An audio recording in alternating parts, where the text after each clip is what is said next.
Good morning, Mr. Bottas. Today we have you for the second time, so I have to swear you in again. Do you swear that the further evidence that you will give will be the truth, the whole truth, and nothing but the truth? Say so help me God. I do, so help me God. Yes. When we adjourned the last time with this witness, Mr. Maleka, you were still cross-examining, if I'm correct. Thank you. Good morning once again, Chair and Yes, members of the Tribunal. Yes. Good morning, Mr. Bottas. Good morning, Mr. Maleka. Mr. Bottas,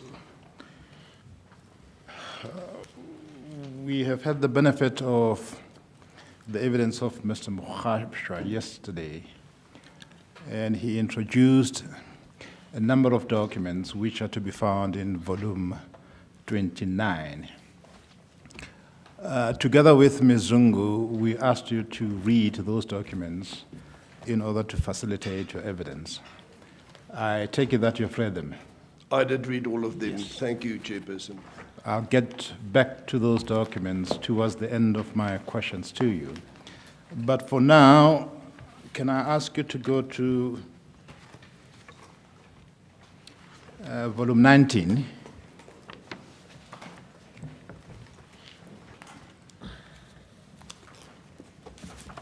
I have it in front of me. Can you go to page 86?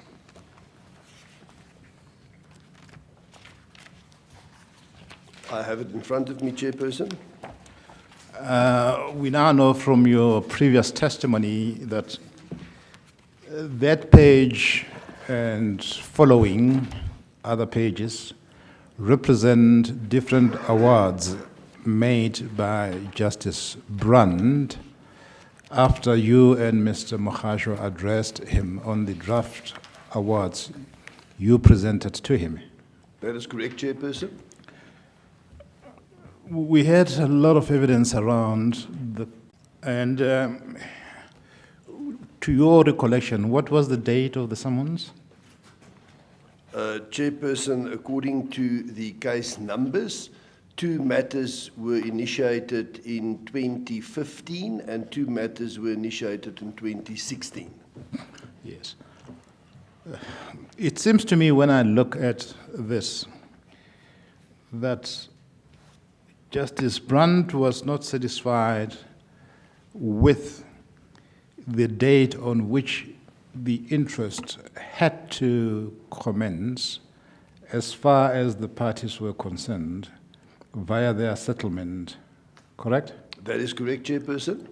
And it also seems to me that he must have applied his mind to that question. According to what I perceived and the questions which Judge Brandt asked, yes, Chairperson, he did apply his mind. And then he decided to make an award on a date different to that contemplated by the parties, which was 16 January 2018. That is correct, Chairperson. And can you assist us by indicating why he elected to or decided to make an award on interest from 16 January 2018? Yes, I can, Chairperson. Please do. Justice Brandt, Chairperson, asked Mr. Makhubele and I, when did these matters become finally settled according to the correspondence and according to your information? My submission to His Lordship, to Justice Brandt was the day upon which the 4 offers in accordance with the provisions of Rule 34.1 of the Uniform Rules of Court were accepted, and that was the 22nd of December 2017.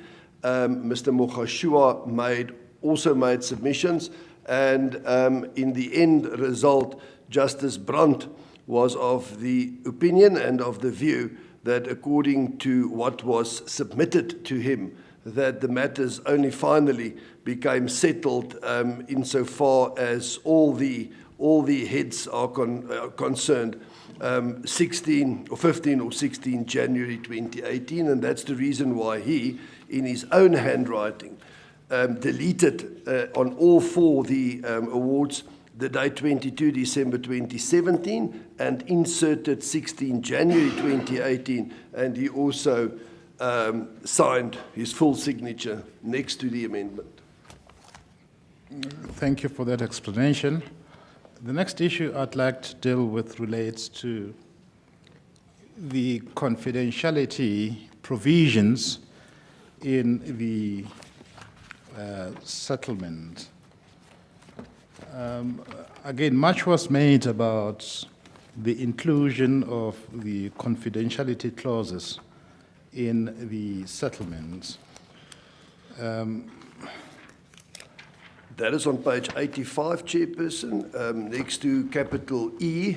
The heading is confidentiality clause. Yes.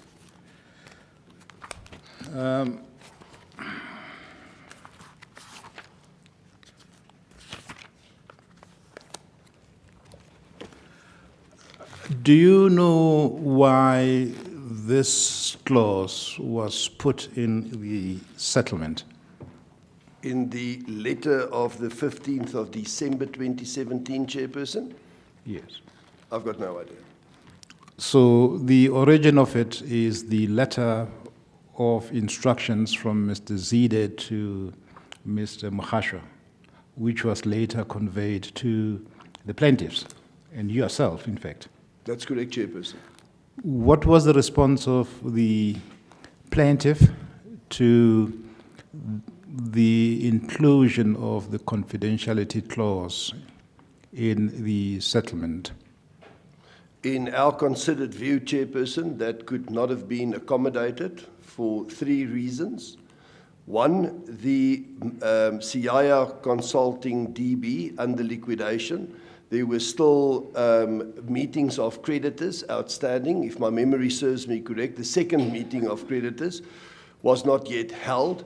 Creditors are entitled to know exactly the basis upon which claims are settled, and the master is also entitled to that information.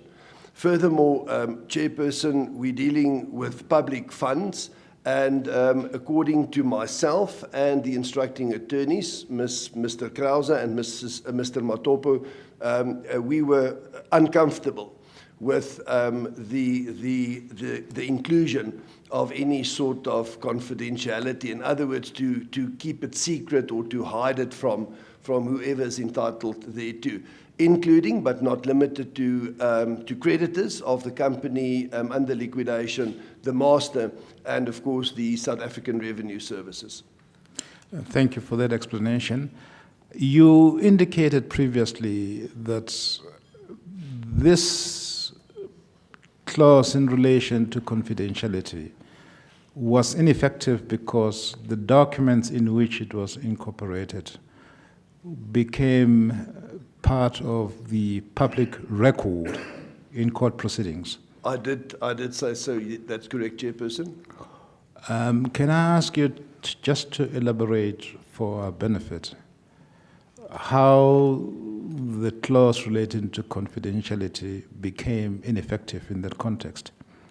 Chairperson, for the simple reason, the arbitration proceedings before Judge Brandt came about by virtue of an order that was made by His Lordship Justice Ledwaba, and in the second instance, in the event that payment is not forthcoming, the plaintiffs anticipated that an application in accordance with the provisions of Section 31(1) of the Arbitration Act will in any event include these awards so that it will become part and parcel of a court file, which is a public document itself.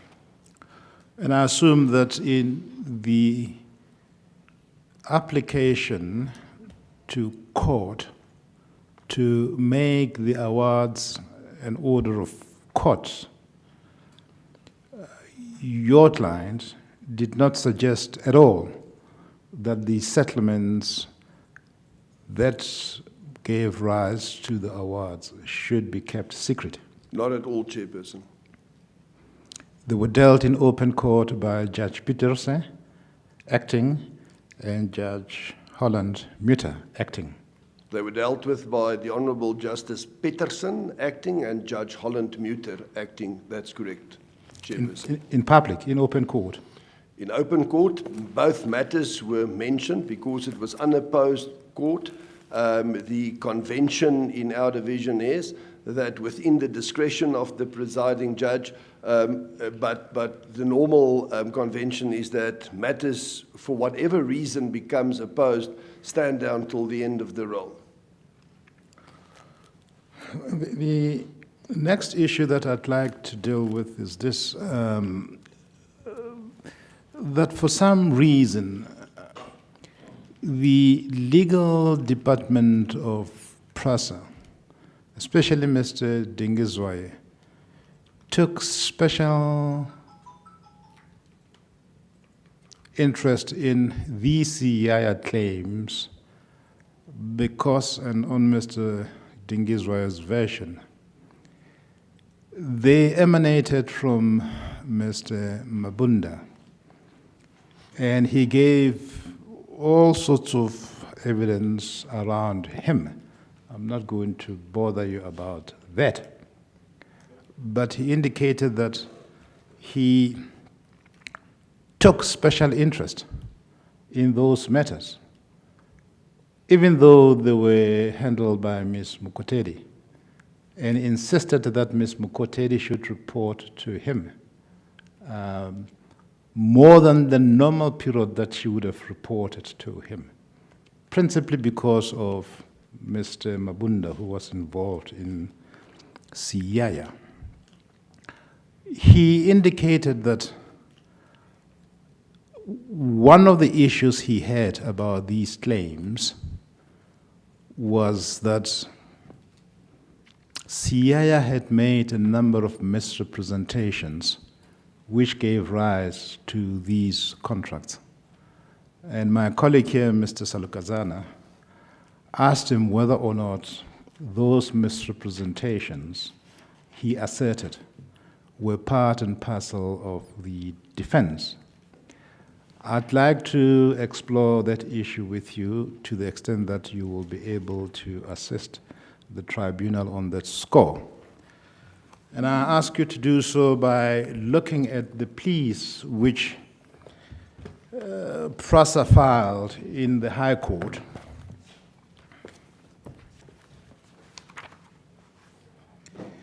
They are in volume 8.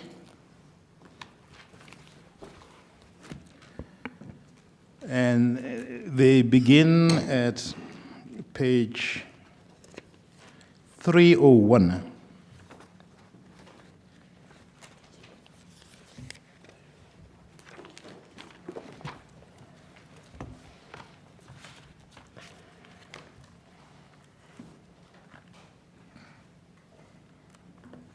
I have it in front of me, Chairperson. I'm just going to deal with one, and you can reflect on the rest if you choose to. But I'd like to look at the defenses that they were pleaded about CIRDB Consulting. And you will see that in paragraphs 1.1 to 1.3, there are allegations which have been admitted, and 1.3 raises a plea of lack of jurisdiction by reason of the dispute resolution clause that the parties incorporated in the agreements. Do you see that? I see that, Chairperson. So it was a plea relating to reference to arbitration. That's correct, Chairperson. That's how I read it. I take it that you read it in the same way. We're on the same page, Chairperson.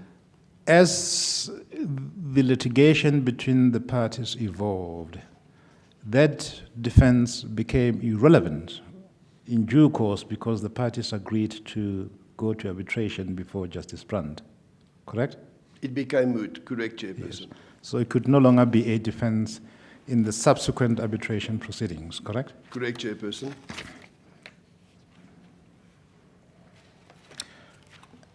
The next defenses I pick up is at page 302.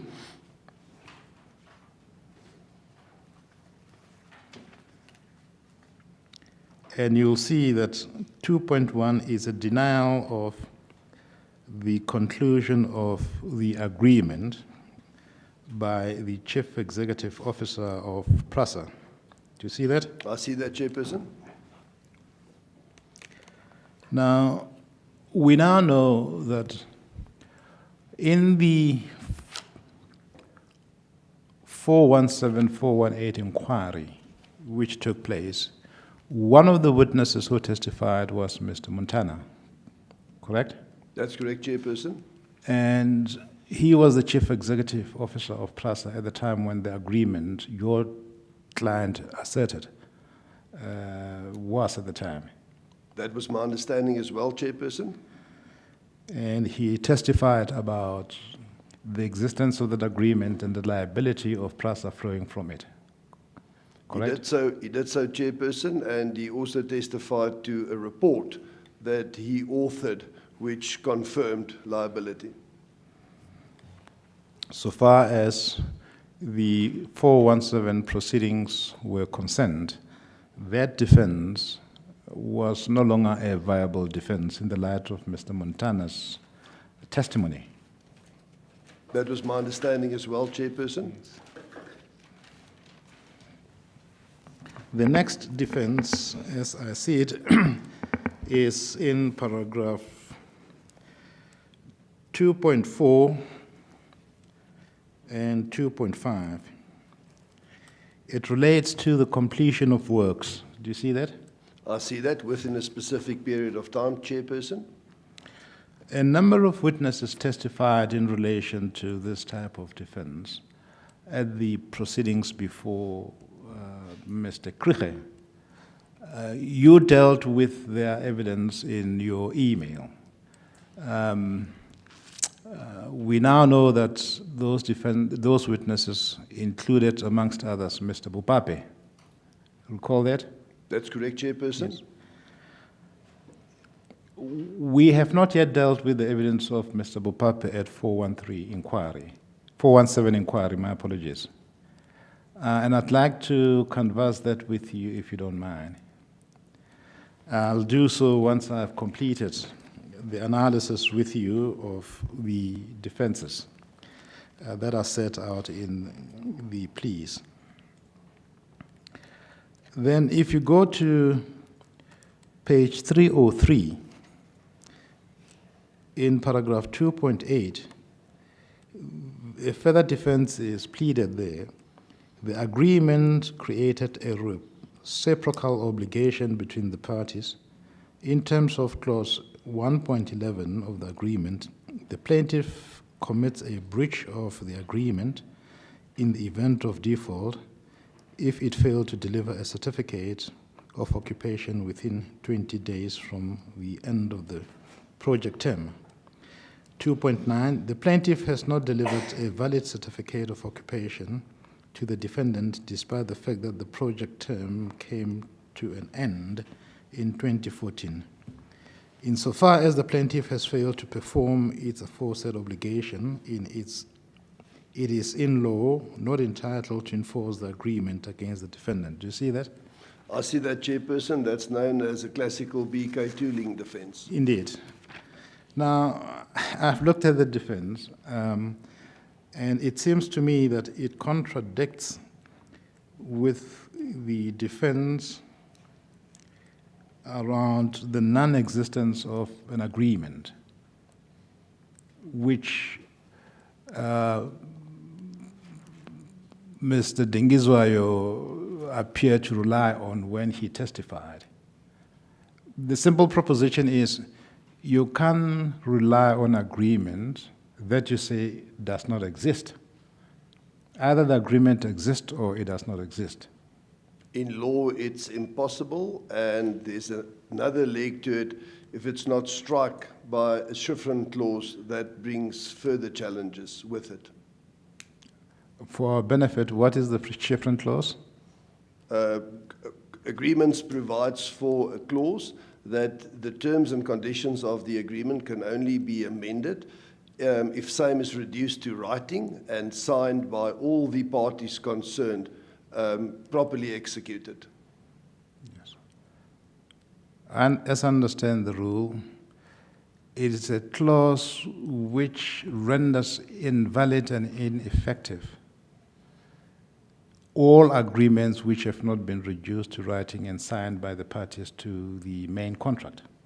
All amendments, not all agreements, Chairperson. Correct. Oh, well, an amendment is an agreement. Correct. Yes. And then the next defense which is raised relates to non-payment. You will see that the defense is pleaded under the heading plaintiff not entitled to payment. Do you see that? I've read it, Chairperson. Yes. And then the conclusion which is drawn in relation to that defense is at page 304, paragraph 2.13. In the light of the above, the plaintiff has not complied with its obligation in terms of the agreement, and it is therefore not in law entitled to payment from the defendant. Do you see? That is a defense which has been pleaded at that point in time in the High Court proceedings.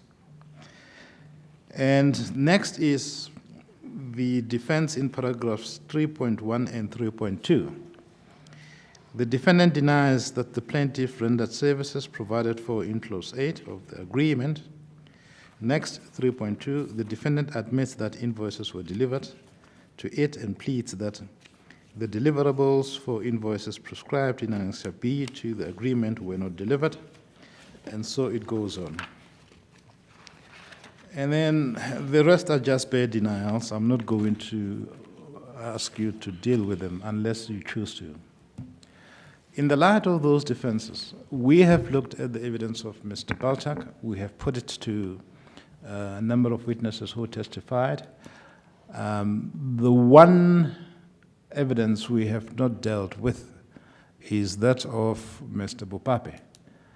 And I'd like to deal with that evidence and ask you to reflect on it. I'm going to ask you to go to volume 16.1, where you'll get the transcript of the section 417 proceedings. I've got it in front of me, Chairperson.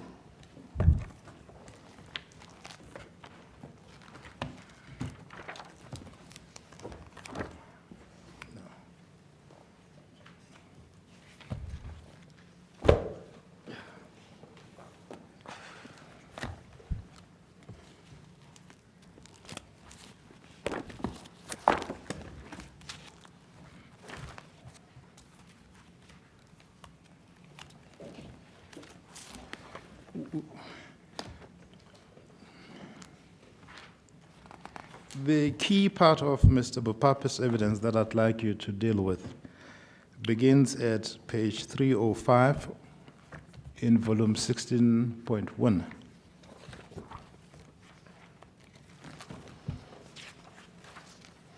I have it in front of me, Chairperson.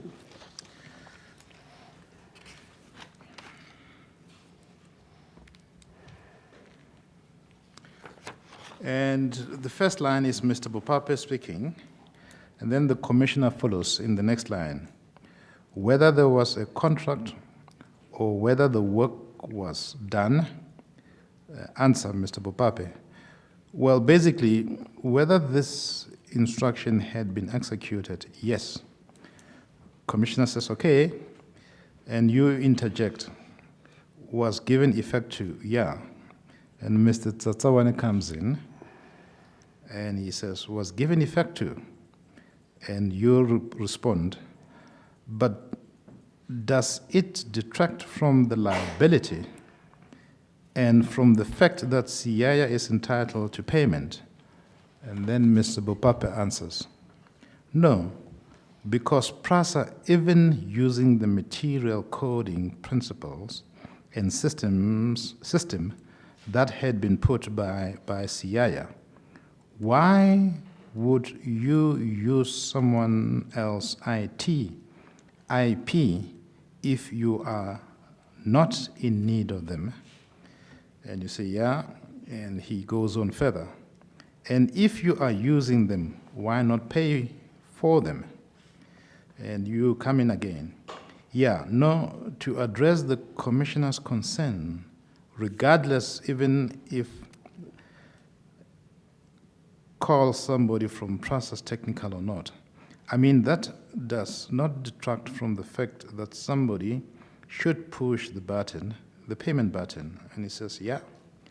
And then you say, for at least 14 million rand, and then they can go and suss it out and fight it out internally. Why? Why not? Who, how, boo, ba, low, high, whatever. It has got nothing to do with the commissioner, and most definitely it has got nothing to do with me. And he says, sure. Can I stop there? Do you confirm that those were the questions you put and the commissioner put to Mr. Bupape, and that those were his answers under oath? I confirm that, Chairperson. Thank you. And then you continue, as leading the evidence, yeah, and Advocate Tsawani intervenes. What about me? Mr. Bupape says, thank you, Kennedy. It has got everything to do with you. Thank you, Mr. Bupape. And he intervenes for the second time. He says, yeah, again, Mr. Commissioner. Again, just to help you, it is one of the reasons why this amount has not been paid is because we do not have this contract that is recommended, that it must be signed, and that is why I said if there is such a contract, it would change our position completely. But he says he cannot say if it was signed, but hopefully one of the witnesses will tell us if it was signed by, the rest is indistinct. And then the commissioner comes in. I think there is one thing that is clear. The work was done. The work was done. And Mr. Tsawani responded, but that is what he says.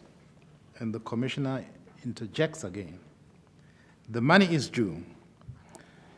And Tsawani responds, that is what he says. And the commissioner takes the issue further. Money is due. It is just a question now. It was there needs to be a regularization. Is that what you call it? Bupape says, yes, Commissioner. In other words, that means signing of a contract. Bupape, yes, Commissioner. That is signing. Once it is done, well, then you regularize it. But as it stands now, the money is due. That is your evidence. And Mr. Bupape says, yes, and for that money to be paid, Commissioner, under the circumstances, it does not necessarily have to have a contract because you can still pay PRASA through a system, what do they call it? And then the issue of payment goes on and on and on. And I'd like to conclude my reference to Mr. Bupape's evidence by picking up somewhere down the middle where you say the following after the commissioner said, okay. I don't know if you're there. I'm there, Chairperson. And you say, yeah, I think what the commissioner actually wants to establish that is in the light of Advocate Tsawani's question. If I'm just using an example, if PRASA wants to play hardball internally, they can just say, well, there is no contract internally. We cannot lay our hands on it. I mean, we can call, this commission can call each and every person in PRASA. If there is no contract, I mean, somebody can hide the contract or can just throw it away. We will not know. And Mr. Bupape responds, yeah, certainly, I think the commissioner could potentially say, well, there is no contract, but we accept that the work had been done. And you say, yes. And he says, and that is Mr. Bupape. Money needs to be paid. How it is paid is not, and the commissioner intervenes. So as far as you are concerned, look, advocates will advise me on this, as I understand, a contract does not have to be in writing. And Mr. Bopape says, yeah. That is the sum total of Mr. Bopape's evidence that I'd like to refer you to. And I wonder whether you want to refer to any other part of it before I take you to your email. No, Chairperson, that is indeed so. The concern that I had at the time, and I was much alive to whether PRASA had decided, or it was discussed, that to pursue a so-called self-review because of the fact that there were not compliance with procurement policies and procurement guidelines, all of which emanates from the provisions of Section 217 of the Constitution, and that's the reason why this line of questioning was adopted. Yes. In your email to, amongst others, Mr. Mokhashwa and his colleague, Ms. Mbebe, of 6 September 2017, it is in volume 19, page 76. I have it in front of me, Chairperson.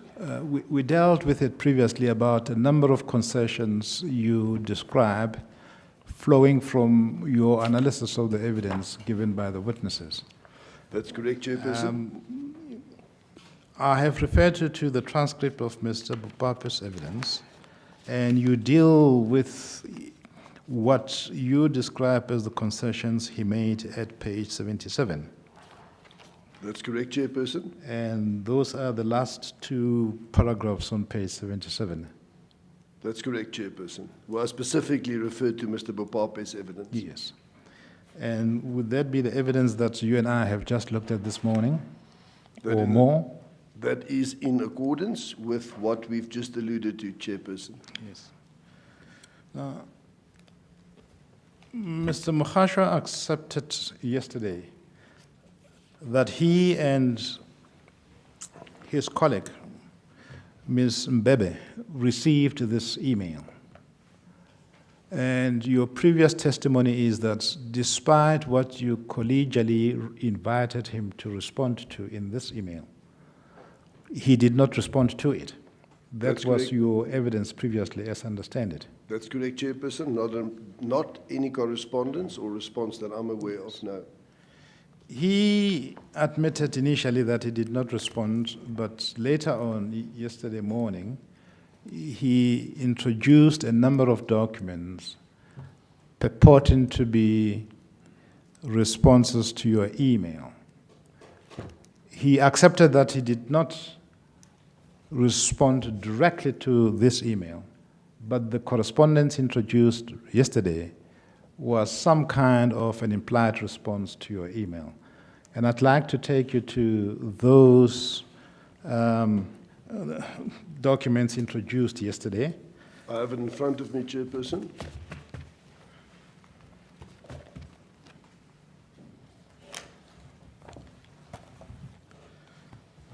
And I take it that you have now read them. Chair, they begin from volume 29, page 107.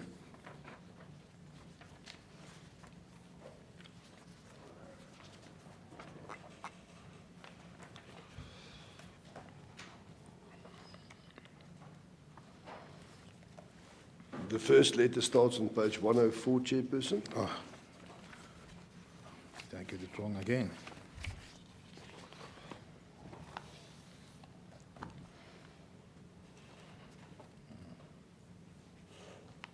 Yeah. Yes, let's look at page 104. It deals with the evidence of Mr. Bartak after the Commissioner has made directions around the resolution of the payment. You will see that it is dated 6 September 2017. I see that on page 105, Chairperson. Yes. And it is from Ms. Mbebe, who is the colleague of Mr. Mokhashwa. It is addressed to Mr. Mabunda. Do you see that? I see that, Chairperson. It is not addressed to you. It's not addressed to me, but I see I was copied in the email. Indeed. And then if you go to page 105,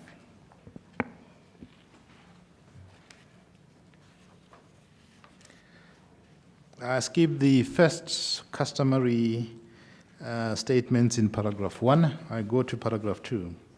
Mr. Baltak, in respect of whom we also act, attended at the commission on the aforesaid date and was requested to calculate by engaging with Mr. Mabunda what the value of the GSMR variation order should be.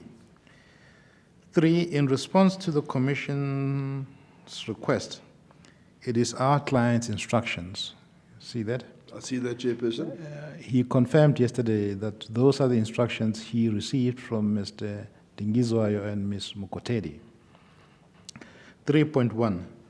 The purported agreement was between CIA Rail Solution, which was registered on 30 June 2009, with the company registration number it's given, and not with CIA Consulting Engineering, with the latter being under liquidation. Do you see that?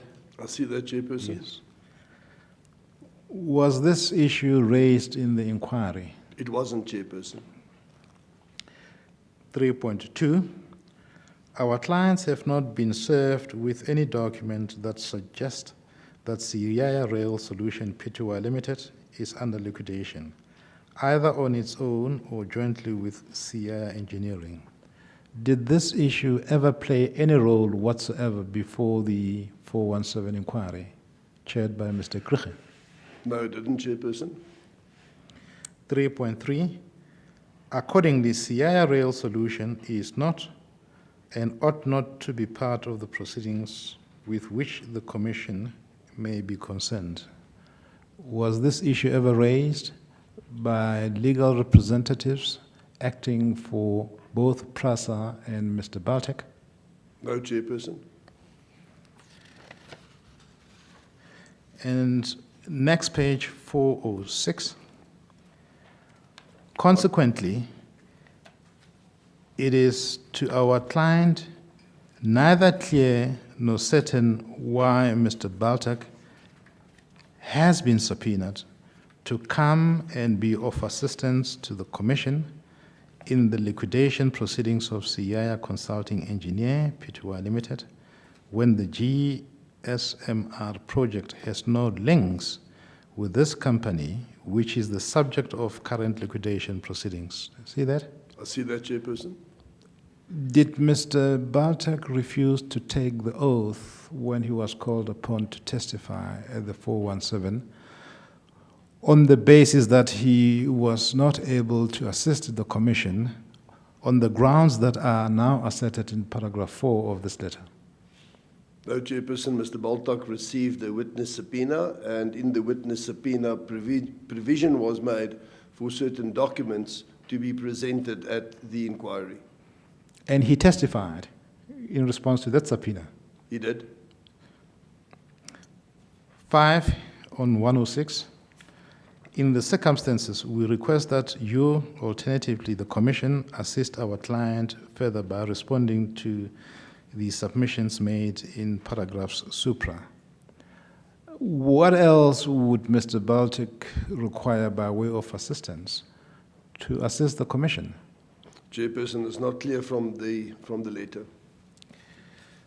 We have dealt with the instructions of Mr. Mokhashwa and Ms.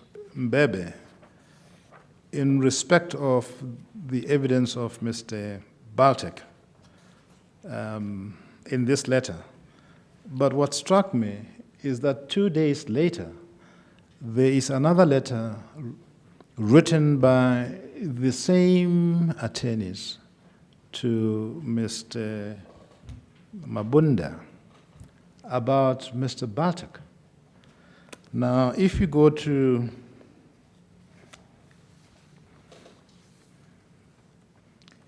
page 116, I have it in front of me, Chairperson. You would see that it's an email written by Ms. Mbebe on the 8th of September 2013.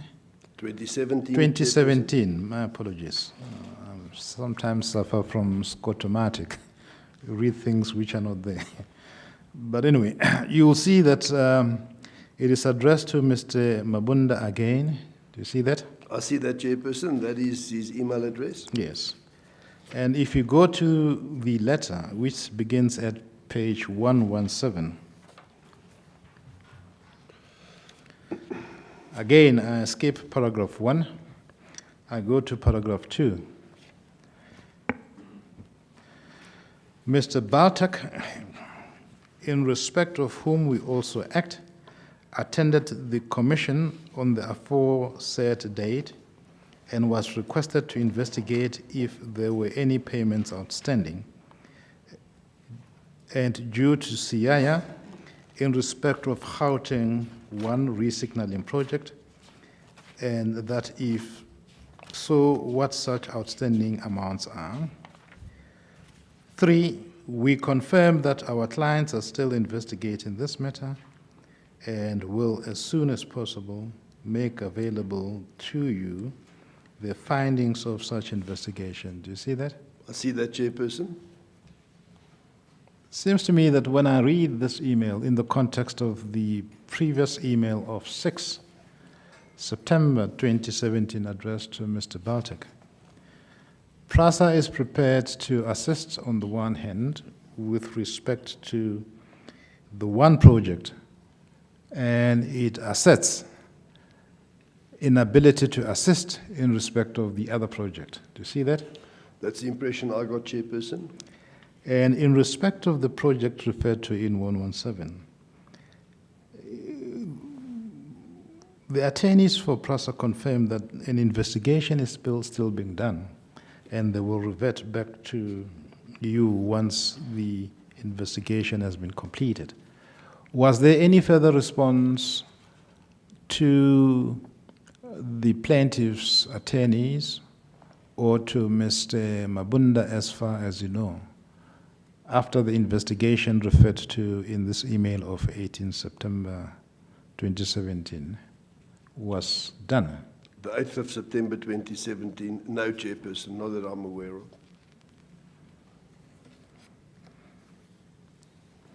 Do you know why PRASA has not reverted to the plaintiff, or when I say the plaintiff, Mr. Mabunda, or the plaintiff's attorneys on this issue?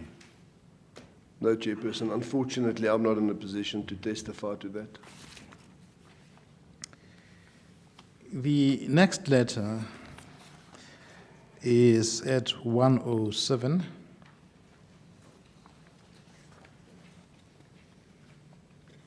It deals with the evidence of Mr. Kubue at page 108.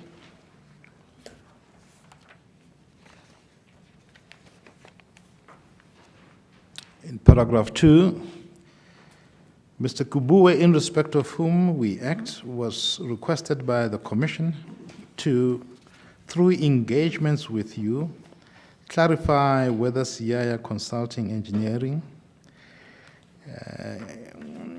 PTY, additional works and invoices in respect thereof were in line with the existing contractual terms and/or instructions, as the case may be.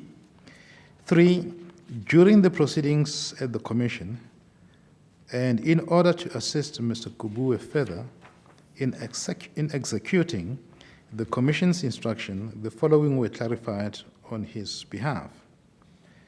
3.1, that prior to any engagements between the parties, you will make available to Mr. Kubue a valid contract signed by both parties, on the basis of which Siaya Consulting Engineer attended to the additional works. And 3.2, in the alternative, or over and above the requirements stipulated in paragraph supra, that Siaya Consulting Engineer should make available to Mr. Kubue express instructions by or on behalf of PRASA, which directed that Sierra Consulting Engineers Pty Ltd attends to such additional works. Can I ask you this? Were these issues now raised in paragraphs 3.1 and 3.2 ever raised at the 417 proceedings when Mr. Kubue testified? No, Chairperson. 4, it is accordingly our client's understanding of the process to be that you need first to be in compliance with these aforesaid requirements before Mr. Kubue can start engaging further on this matter. Do you see that? I see that, Chairperson. Why would PRASA raise these issues for the first time in this letter of 6 September 2017, after Mr. Kubue had testified, but not raise them when he was called upon to give evidence? Unfortunately, Chairperson, I'm not in a position to clarify on that.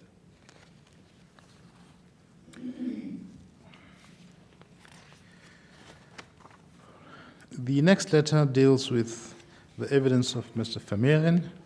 It's at page 110. I have it in front of me, Chairperson. It's the email from Ms. Mbebe.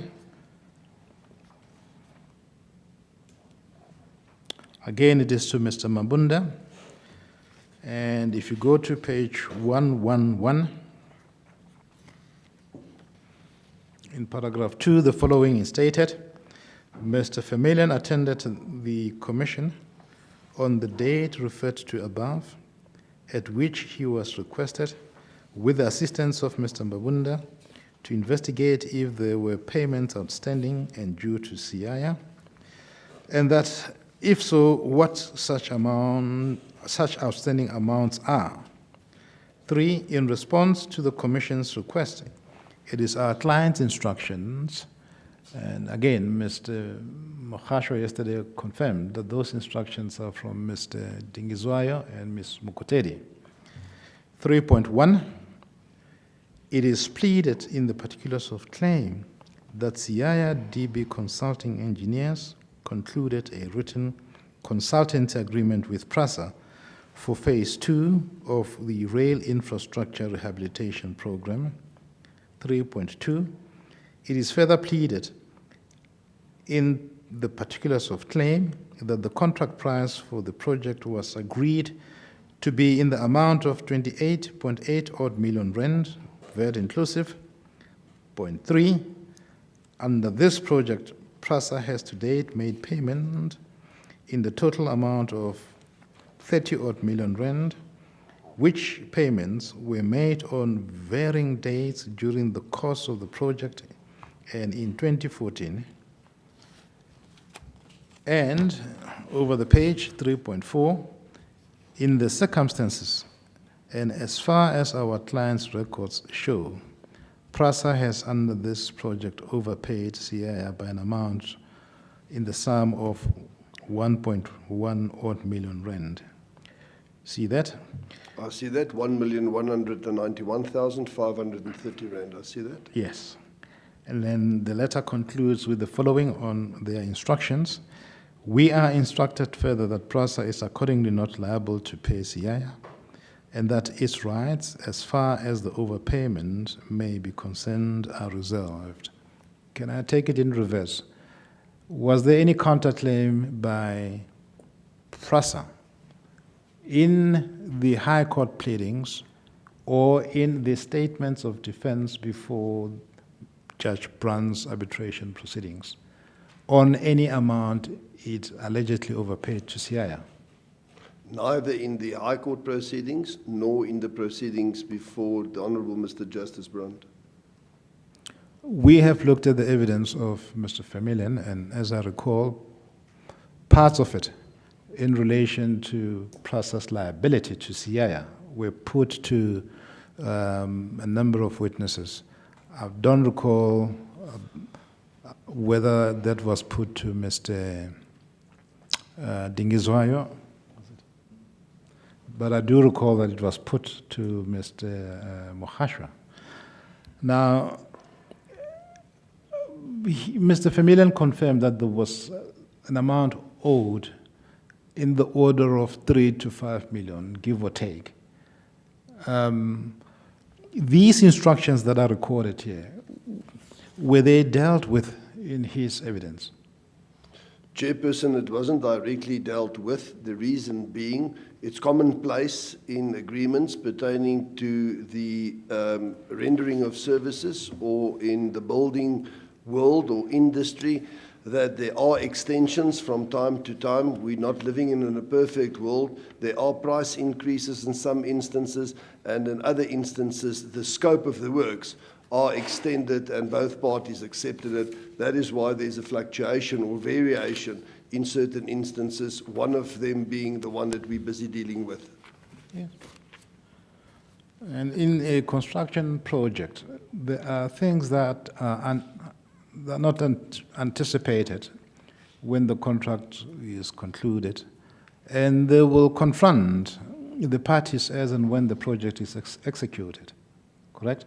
The execution of such an agreement is to a large extent a moving target. There are certain eventualities or conditions factored in when you do the pricing, but you can't foresee everything that will have an influence on the price at the date when the submission or the contract is made, the bid is provided for.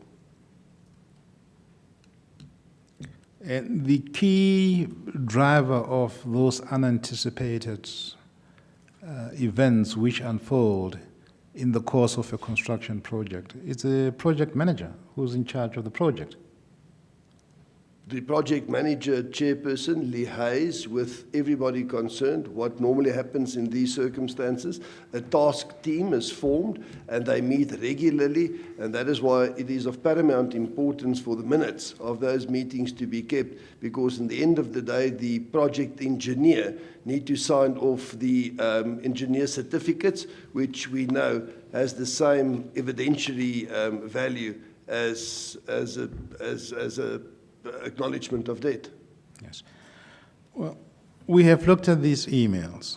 There is nothing included in them which deals with the evidence of Mr. Bopape. And Mr. Mokhashwa has not produced any document which indicates how PRASA wished to deal with the evidence of Mr. Bopape.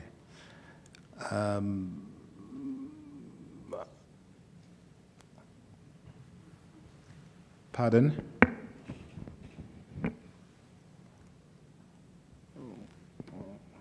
I was referring to Mr. Bopape, not Mr. Vermeulen. Yes. Yeah. I'm sorry, what's... I heard my colleague from the other side saying Mr. Vermeulen. I heard my colleague from the other side interjecting, saying Mr. Vermeulen, when I said... You are doing the examination. Yes. Thank you, Chair.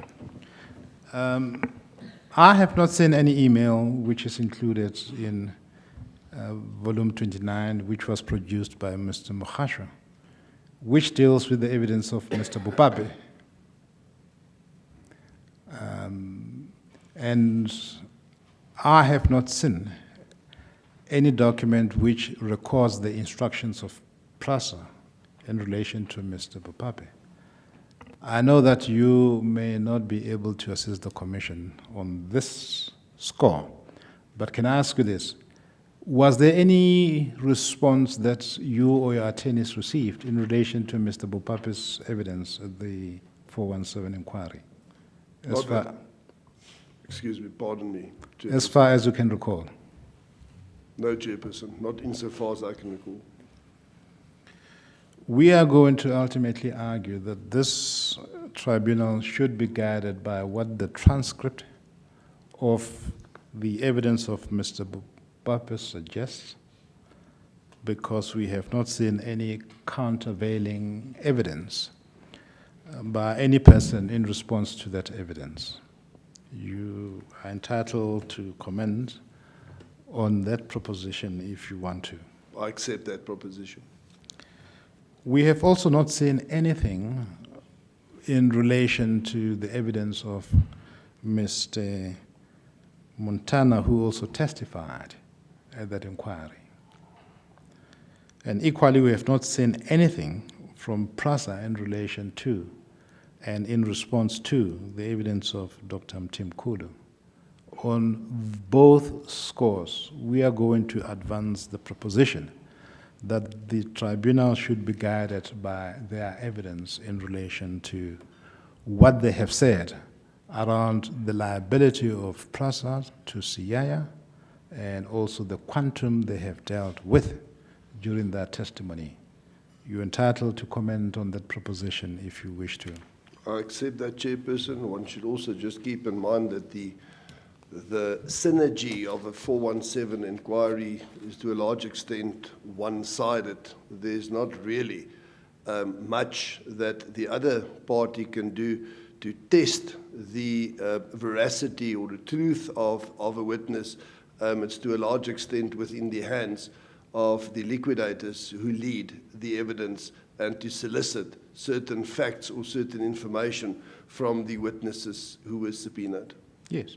And those witnesses testify under oath. I mean, they swear to tell the truth. Absolutely. Yes.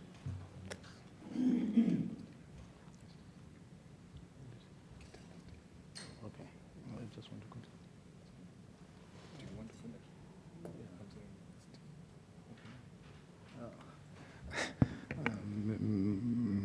Chair, there's an urge from my left for a tea break.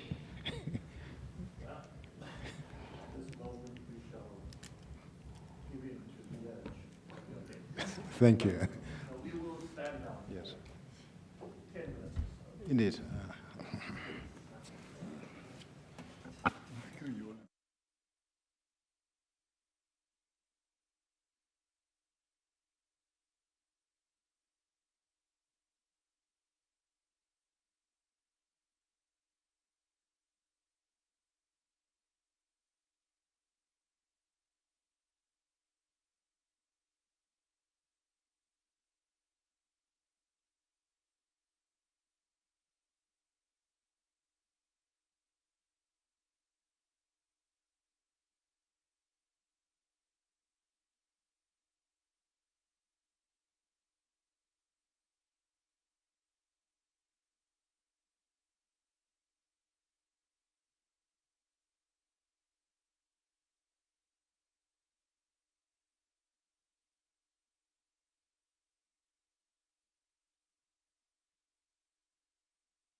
are legally permissible tools in the hands of the liquidators to gather evidence around the affairs of a company in liquidation, correct? That is correct, Chairperson. Just the correction, that's in accordance with the provisions of sections 417 and 418. 418, yeah, both of them. Yes. Understand. The one in 417 is a substantive provision relating to appointment. 418 is mainly procedural, giving effect to the running of the inquiries and what should happen thereafter. My apologies. That is correct, Chairperson. But there's nothing sinister about the liquidators utilizing that inquiry to gather evidence, even if they would utilize that evidence in due course in litigation. That is correct, Chairperson, and it may be used in litigation in due course. And therefore, there was nothing sinister about the liquidators of Siaya asking the master to appoint Mr. Krige to gather evidence at that inquiry. Not at all, Chairperson. Yes. Even if that evidence related to the litigation then pending between Siaya and Prasa. Yes, Yaya DB Consulting, that was the company who was in liquidation at the time. Correct. Yes. Now, we now know what that inquiry elicited by way of evidence, and it is there for all to see. I'd like to put a proposition to you in the context of the legitimacy of a 417 inquiry and the evidence that flows from it. And the proposition I'd like to put to you was raised by Justice Zondo when Mr. Mokhashwa testified. And you will find it in the transcript of Mr. Mokhashwa's evidence before the Zondo Commission in volume 11, capital A. If you prefer, I could read it out to you, but if you want to look at it and make sure that I don't repeat my problem for Scotoma, you are welcome to look at it. At page 187, volume 11A, Chair, 11, capital A, 187, opposite line 10.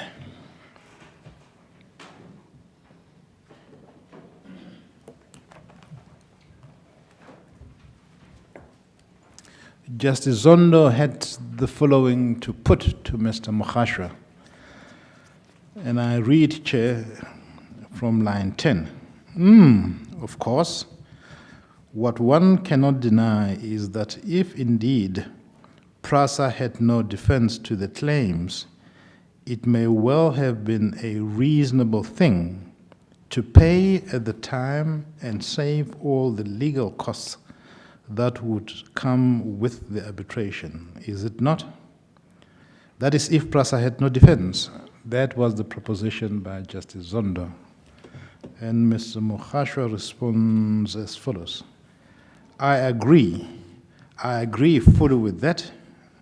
And then there's a follow-up. Yeah, Mr. Mokhashwa responds, if we could not find anything wrong.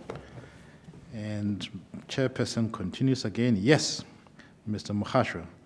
With the invoicing, Chairperson, yes. Mr. Mokhashwa, all the figures, yes.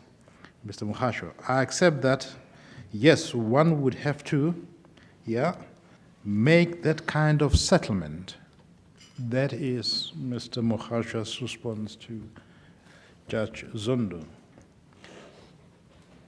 In the light of this proposition and Mr. Mokhashwa's response to it,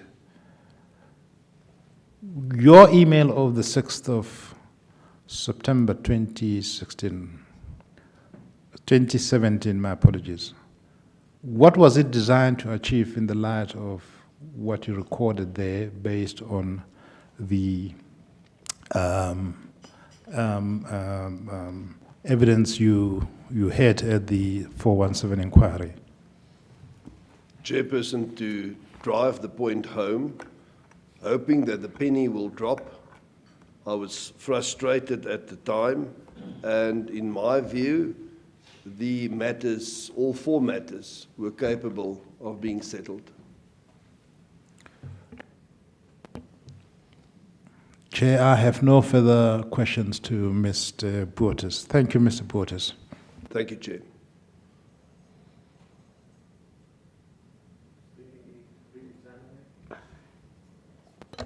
Thank you, Chairperson. Just a few questions, Advocate Boters. In line with the questions that you've just been asked now with regards to the reference of page 187 of volume 11A, are you aware that Mr. Makhashwa, Mr. Makhashwa had been requested to submit status reports in regards to these matters? Are you aware of same? Chairperson, not at all, no. So this was not brought to your attention? Chairperson, not at all. In normal circumstances, living in a normal world, I would not be privy to that. Okay. I want to refer you to volume 8, I have it in front of me. and I want to refer you to page 233 to page 247.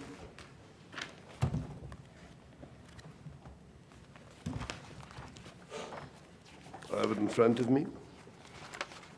That report is dated the 21st of November 2017. Have you ever seen that report? No, Chairperson. Okay.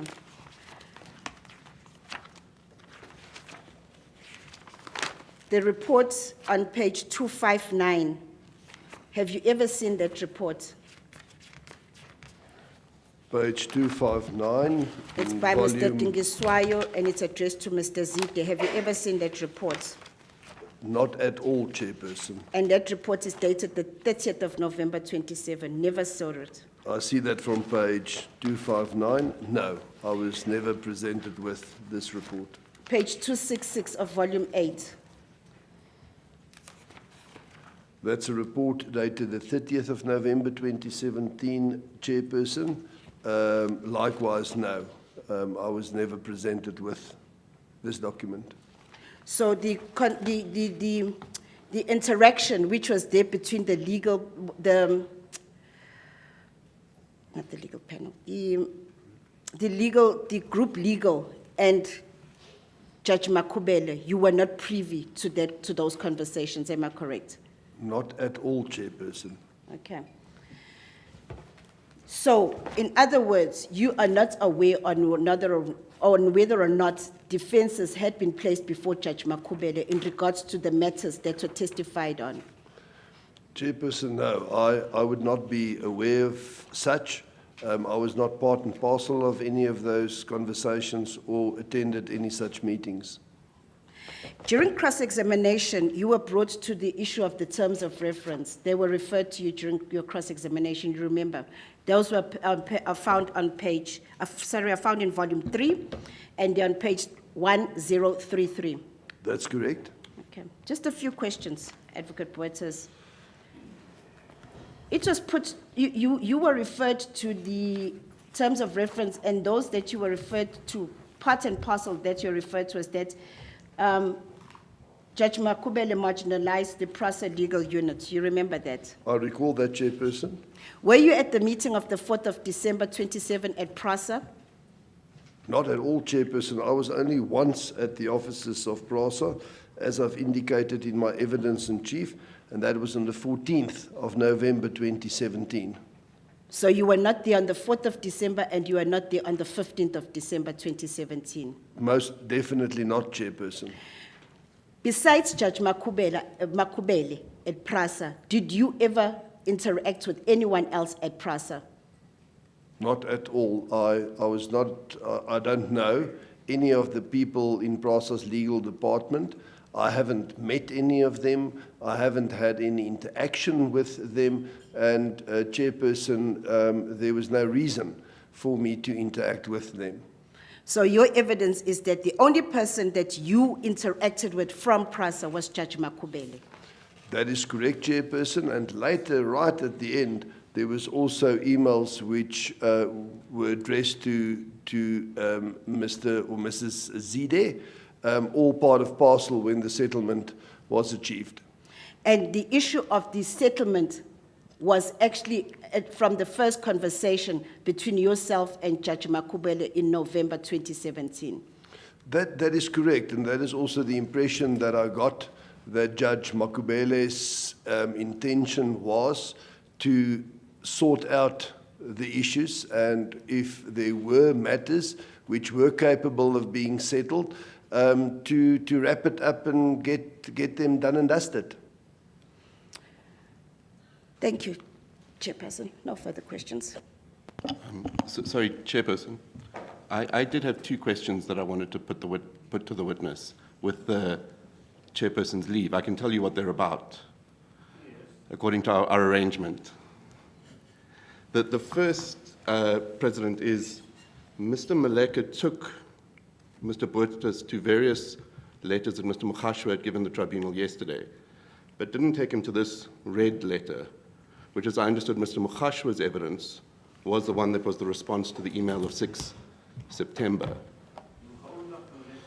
I think it's page 119, President. So well, if the tribunal will do it, then I don't have to, but I would like to just know what the witness's response to that issue is. The second is, Advocate Bottas testified that on the 9th of March, when the matters were before Judge Holland Mutter, that PRASA didn't have any evidence that Bowmans had been instructed by PRASA. There are powers of attorney that appear in the record. I just wanted to know if the witness was aware of those powers of attorney, and if they had been, that were filed at court, served on his attorneys. I wasn't sure if he was aware of them or not aware of them, so I wanted to find that out from the witness. Well, thank you. Anything else? Just those two issues. Yes, Mr. Bottas, I have some questions of my own, but let's just deal with the two that were raised. I think you can leave the first one because I have some questions there. Apparently, Bowmans had filed a power of attorney to represent PRASA on the day, which would, I think, be around the 8th of March, 2018. And where you, as I understand your evidence, took the view that they were not instructed to appear for PRASA, which caused you, of course, to produce a letter of some sort. And they then, well, they couldn't withdraw because they weren't on record. PRASA judgment was taken against PRASA in default. Is that correct? That's 100% correct, Chairperson. Yes. Now, the question is, did you ever see this power of attorney? No, Chairperson. Yes. The second question, as I understand it,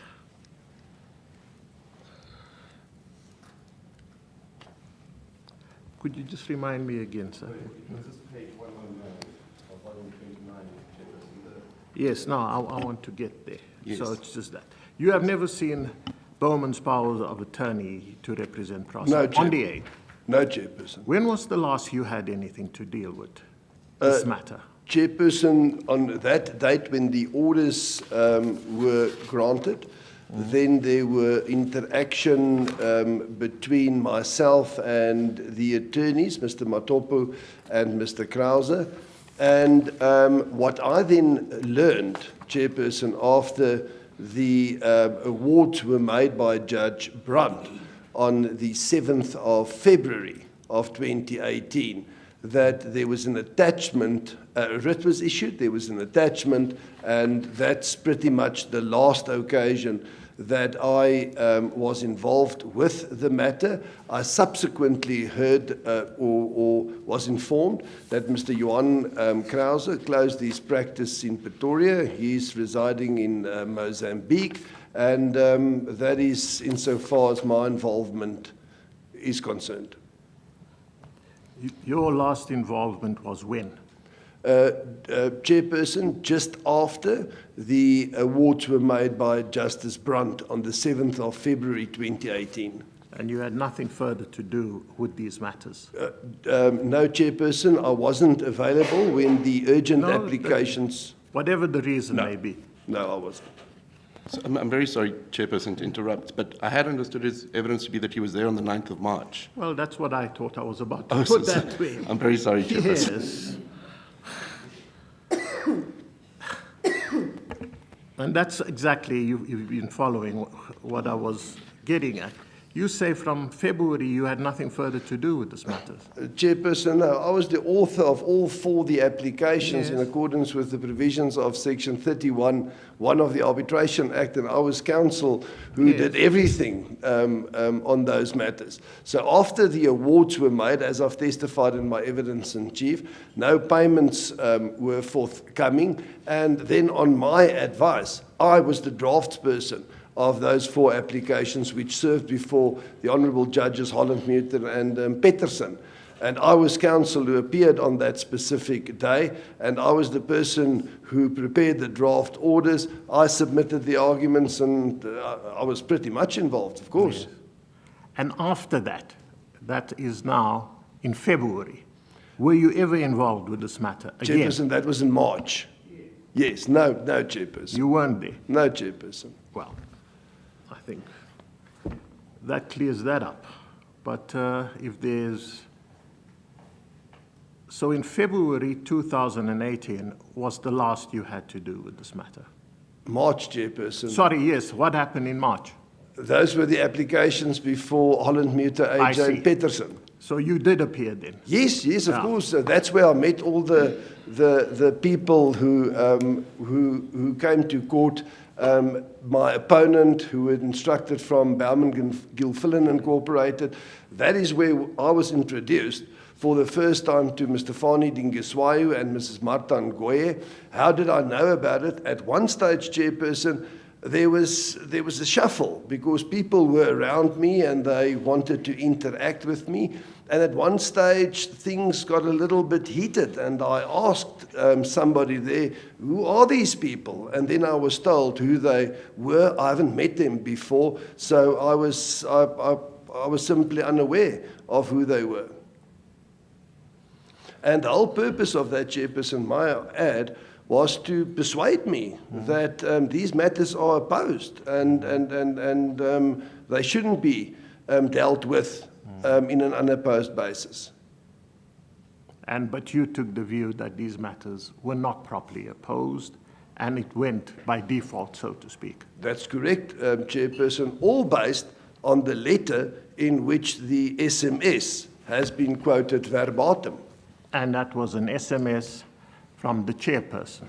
Quite correct, Chairperson, addressed to me. Yes. But why were you dealing with the chairperson of PRASA? Why not deal with the attorneys? Chairperson, as I've indicated right from the beginning, the first week of November, when the first interaction between Justice Makhubele and I ensued, I reported it immediately to my instructing attorneys and said to them, there's engagement. I was approached by the interim chair, or the chairperson of PRASA's interim board with a possible view of settling these matters. As I've indicated in my evidence in chief, I also indicated that PRASA is represented by attorneys and senior counsel. How should I go about? Should I terminate it immediately or should I pursue it? And then there was a decision taken by the attorneys and myself. Engage. When you say the attorneys, you mean your attorneys and yourself? Yes, both Mr. Tsepo Matopo and Mr. Johan Krause. For you to engage with whom? With Justice Makhubele. Directly? Yes, she made contact with me. I see. And we engaged in negotiating and discussing the merits and the status of these 4 pending matters, Chairperson. But when you write to their attorney, isn't that so? Sorry, when Chair. you wrote the letter? That's in response to a letter that was addressed to me by Mr. Mokhashue. Can we just Yes. get that letter, please? Yes, that is in volume 19, Chairperson, just after page 82. So page 82 on volume 19 is the SMS, the WhatsApp. And Chairperson, you'll find my email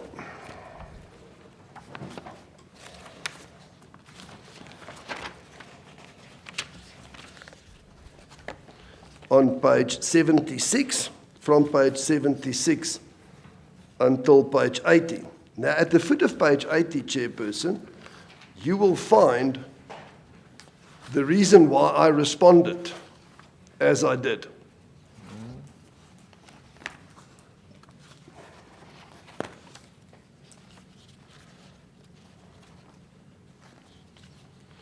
Right at the foot, Chairperson, you'll find beneath my email signature on the 5th of September 2017 at 2000 hours 47, Mr. Mokhashue initiated communication with me. Just give us the page again, I'm sorry. Page 80, Chairperson, Page 80, volume 19.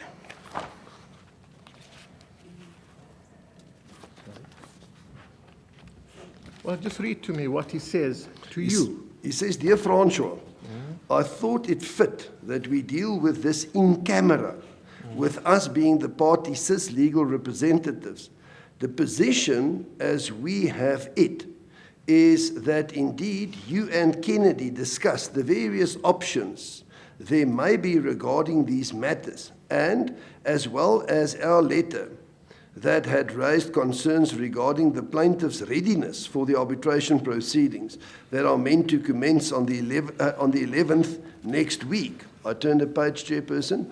Yeah. Apart from the fact that you may have expressed similar challenges regarding the plaintiff's readiness to start with its cases, and furthermore, outside of the activities that may be related to the liquidation proceedings, our client has yet to agree to the postponement of next week's proceedings if it is communicated to it, and what the terms thereabout would be. In other words, there is no agreement to have the proceedings postponed, and that should it now be the plaintiff's position that the matters be postponed, that in that event, that should be communicated to us in order that we take instructions from PRASA. Consequently, we wish that you consult with your clients regarding this and revert to us at the earliest. We hope to hear from your team soon. Regards. So he wanted to know what was going to happen.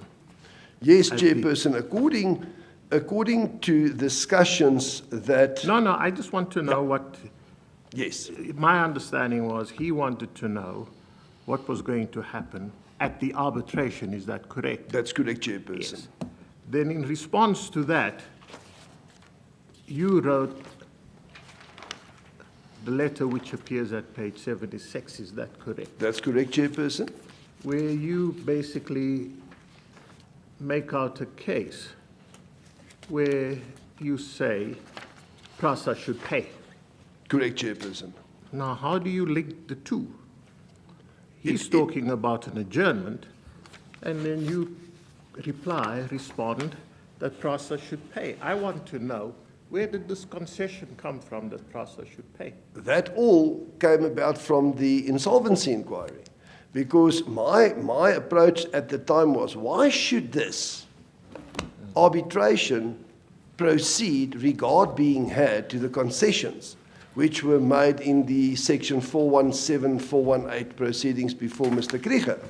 Because what is still in dispute, as I've alluded to in my evidence in chief, there should be some sort of a settlement achieved along the lines as was alluded to by the witnesses in the 417, 418 inquiry. And when was that inquiry? That was in August, September the previous year. But we have the letter from Mr. Mokhashua, where it is clear that after the inquiry, he was of the view PRASA shouldn't pay.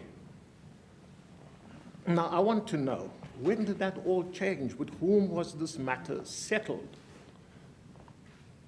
Chairperson, sorry, I didn't follow. Just come Well, again. it appears the letters starting from about the 6th of September, which was after the inquiry, where he offers help to PRASA to find out what's going on. I have the impression that he is saying, well, PRASA is not going to pay.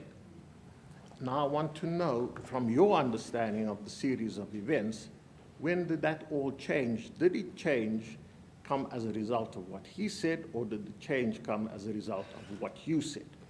Chairperson, most definitely there was from Mr. Mohashua's side.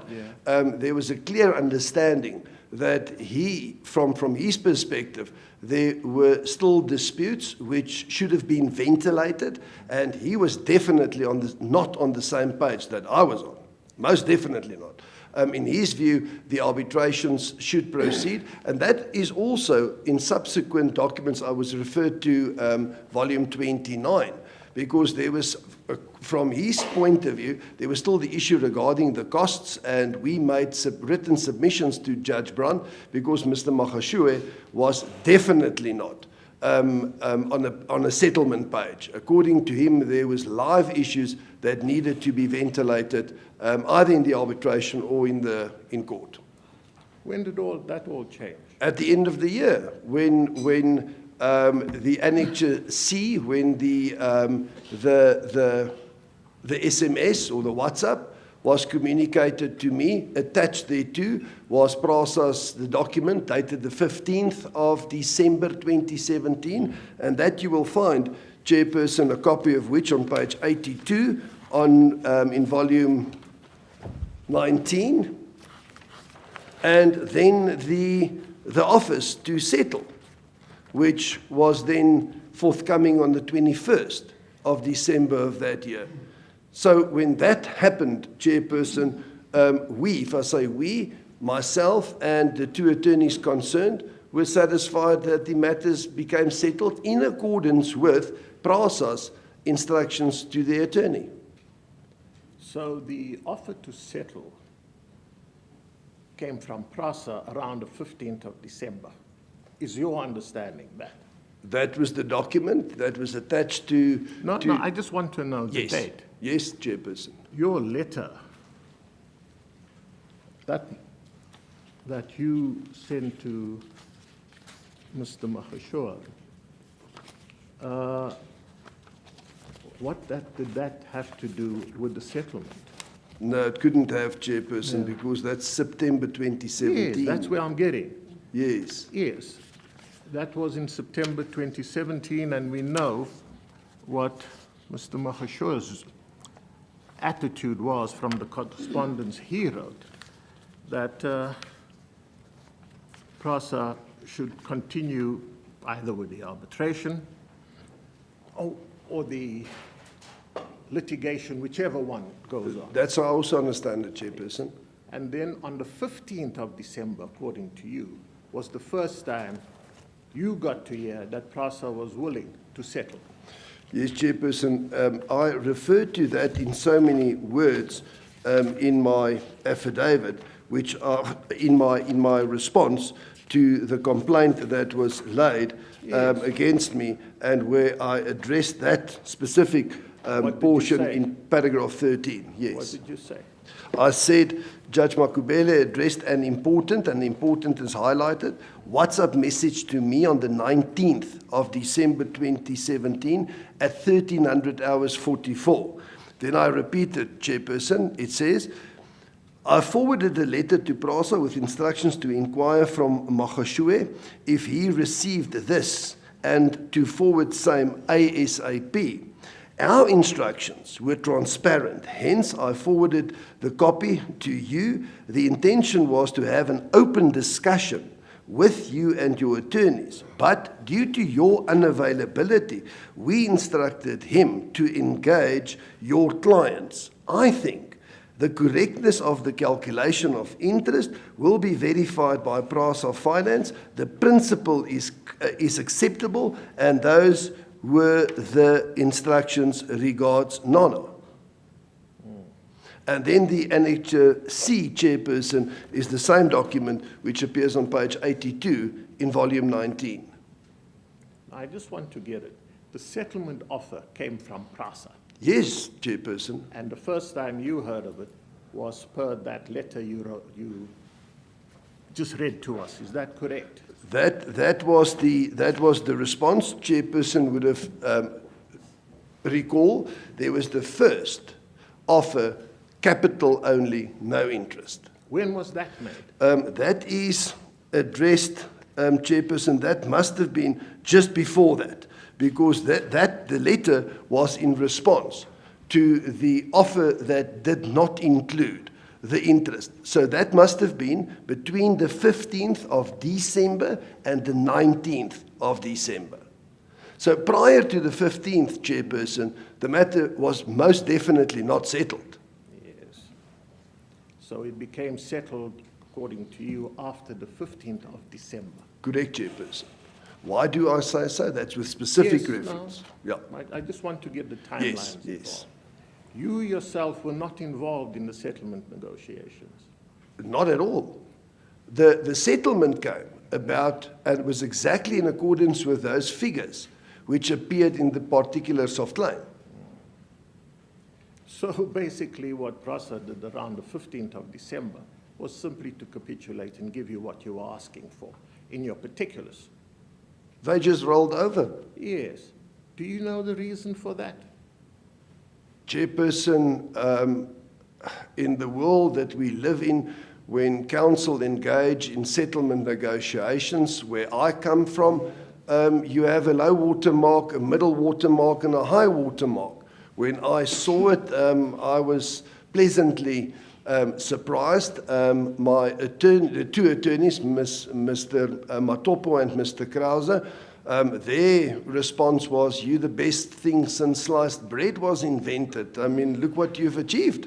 And And did I you- was like, well, it is Well, what we it know is. You say you weren't involved in the settlement negotiations. Not at all. Yes, and now you presented with a settlement, and you have no idea how that came about. It could only came about as a result of what transpired at the insolvency inquiry. Why? Because according to the understanding that I had, not everything was settled.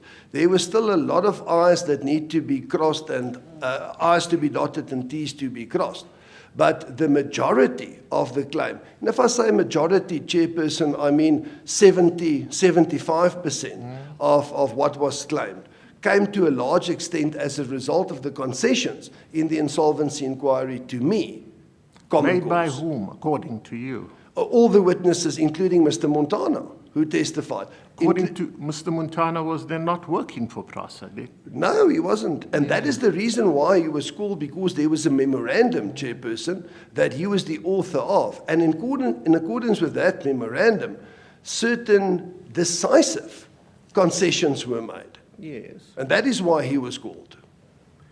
But we have the letter which is dated around the 6th and 9th of September, from Mr. Makhubele, where he is not agreeing to settlement. That's correct, Chairperson. Yes. Then whom was this matter settled? Chairperson, the instructions, as I understand it, came from PRASA to the attorney, and when the offers were made, Chairperson, myself and my instructing attorneys were pleasantly surprised. Yes. So the offer to settle could only have come from PRASA.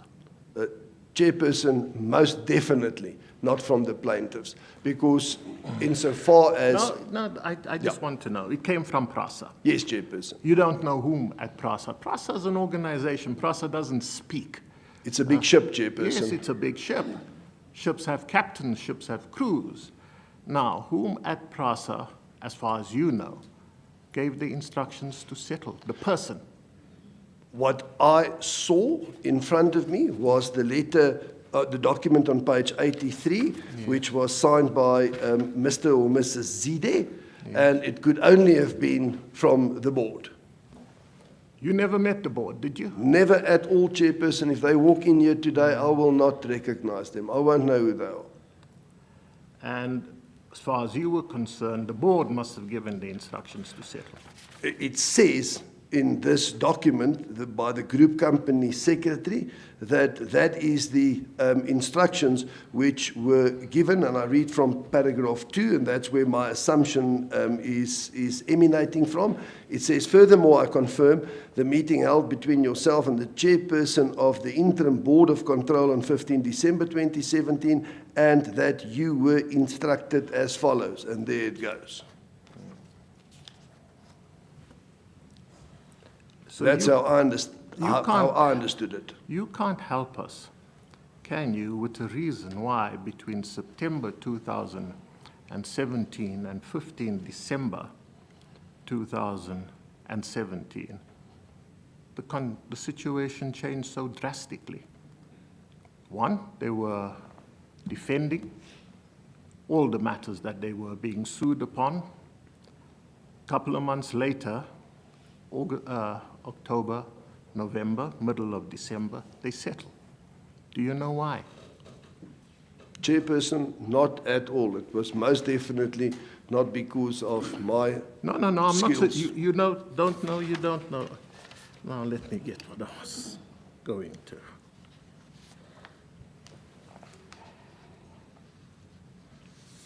You said you don't really know what prompted PRASA to settle. Certainly nothing Chairperson, you said. no. Yeah. Not at all. And the settlement they offered was then, per the judgments, the offers that was put before the judge on the 8th of March. Is that correct? You drafted it. Just Yeah. for the sake of clarity, Chairperson, there was official tenders in accordance with the provisions of Rule 34 on the 21st of December of that year, which did not include interest. That was then addressed, and then it was agreed that PRASA was prepared to pay interest, and on that basis, we informed Judge Brandt that there's no vinculum juris between the parties and that the matters became settled, and I then volunteered, Chairperson, to prepare the 4 draft awards, which were then presented to Judge Brandt on the 7th of February the next year, 2017. Perhaps you can help us. 2018, sorry, my apology, 2018. Your attorneys wrote back to PRASA's attorneys that the offer didn't include interest. That's the letter from Mr. Matopu, quite Yes, correct, yeah. Chairperson. How did he know that instructions were given to the defendant's attorneys that he was instructed to include interest? Because I provided them with the letter from PRASA dated the 15th of December. No, that letter didn't include interest, did it? It did, the last paragraph. Yes. And that would have been the letter from Mr. Zide. That's correct. Chairperson, you'll find it on page 85, Yes, I capital D for David, right at the top. 2.9.1 and 2.9.2. That's volume 19, Chairperson. But this is a letter written to Mr. Zide's own attorneys, so to speak, PRASA's attorneys. Quite correct, How Chairperson. did you get it? By virtue of the WhatsApp on page 82. It was presented, it was an attachment to the WhatsApp. You got from Judge Makhubele. Correct. She, And that, sorry. no, she disclosed to you correspondence between her client, PRASA, and PRASA's client, PRASA's attorneys. She disclosed to me, Why? in the WhatsApp, Judge Makhubele says, in the best interest of being transparent and the open manner in which discussions took place, I am comfortable to disclose this to you because this is what it is. And this is how our instructions are, how these matters should be finalized and settled. That's how I got hold of it. Must have been quite a, well, happy occasion. Here you're litigating. Up until September, they defending, and in December, PRASA is basically capitulating. And you say you don't know what caused it. Certainly not you. I don't know. Yes. And there was still the outstanding issue of the No. costs of the 11th of September, You were being paid some 56 million, and you don't know why. plus interest, Well, and cost. not costs, no. You didn't. No. Why didn't you push for cost? Chairperson, no. There comes a stage, in my experience, that you shouldn't push the too far. boundaries too far, because then what I always say is the greedy will become needy. And my approach was, even insofar as the interest was concerned, don't rock that boat. Take off your boxing gloves and rather put on velvet gloves, because if this thing backfires, then we won't be in a position to explain that to the creditors or to the master. But as I see the settlement, PRASA was simply capitulating on the capital. There's no doubt about it. And you don't know what caused that. Definitely not, Chairperson.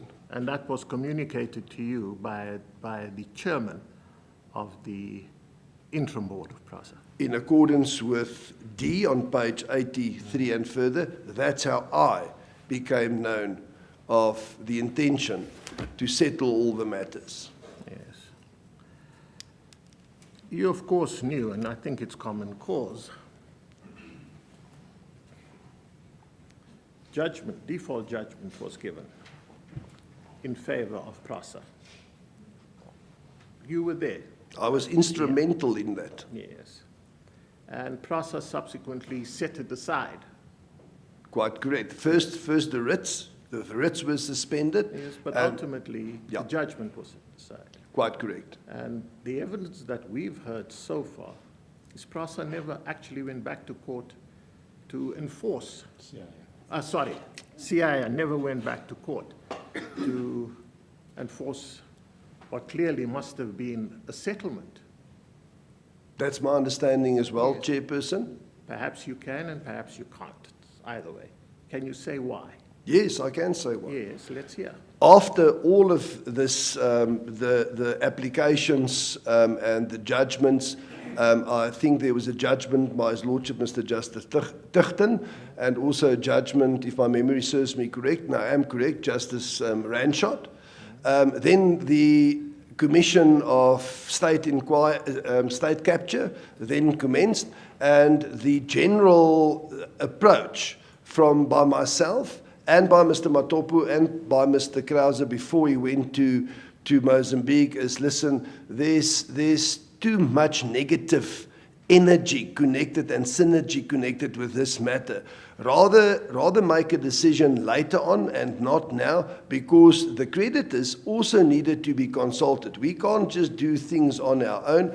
And the impression that I got, Chairperson, this was like a plate of food which stood too long in the fridge and cannot just be put in a microwave and put on, and there all the flavors come back. That was something that needs to be dealt with in due course, and until this day, according to my information, everybody is looking what's going to happen in this commission, for instance, and then take a decision whether or not to pursue the matters before Judge Brunt, because that arbitration is still alive. Yes, now I understand that. That is what, well, as I understand, Judge Brunt made an order, didn't he? He made those awards, Yes, the he four made his awards, awards, sorry, and yes. those awards, if I understand it correctly, and I wasn't part and parcel of it, those awards were set aside. Yes. So you have to start de novo, Chairperson, and that's going to be a full-on trial in arbitration, within the confines of arbitration. More than 4 years, it just sat. Yeah. That is unfortunately, that's the reality, Chairperson. And whether the creditors, because I don't have access to the creditors or what was conveyed to the master, I cannot assist this tribunal, but I think from a personal perspective, it's going to be an uphill battle. Yes.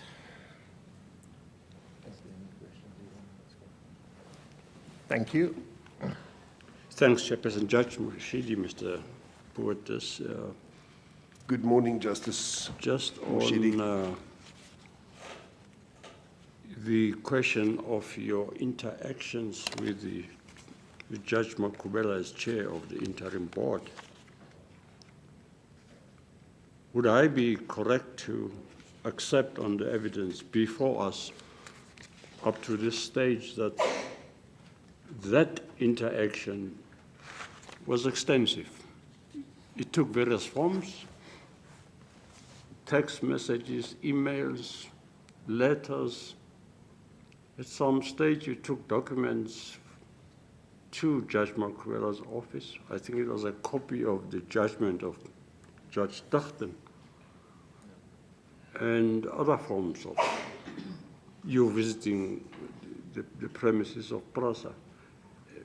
Am I correct to accept that that interaction was extensive in the circumstances? Chairperson, you're 100% correct. There were various telephonic conversations as well, after hours, in office hours, and as I've said, we had a very cordial, friendly interaction and relationship with each other, and I was quite comfortable to discuss the merits of the matters with Judge Makhubele, and there was no reason for me to believe that there's any issue or any problem, not at all. In fact, on the evidence, the interaction commenced as early as November 2017, right up to 2019, somewhere in January or February. Am I correct? That's correct, Chairperson. Did it ever occur to you during the interactions that it may have been preferable to interact with the attorneys, internal of PRASA? Yes, of course, and that is why I've testified immediately after the first communication. I liaised with the attorneys for the plaintiffs and I informed them, I gave them a comprehensive version of what transpired, how it transpired, and my first observation when I had the first discussion with Judge Makhubele was the following, Chairperson. PRASA is represented by attorneys and senior counsel. And the response that that Judge Makhubele gave me is that the legal department undermines the authority, her authority and the board's authority, and that she didn't trust the information that she received from them. And she was comfortable to liaise with me. And that is the reason, Chairperson, why I prepared that 17-page document, which I then submitted to Judge Makhubele at the offices of PRASA on the 14th of November 2017.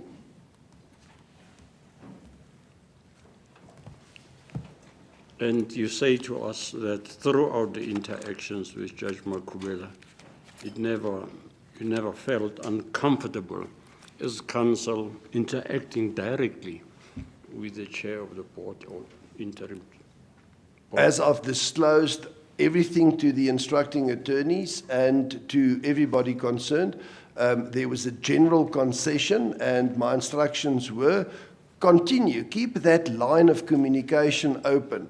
Don't jeopardize it, don't hear her out, and if you're in a position to settle, it will be wonderful, because we will avoid costly litigation, lengthy litigation, time-consuming litigation. That will be the first prize.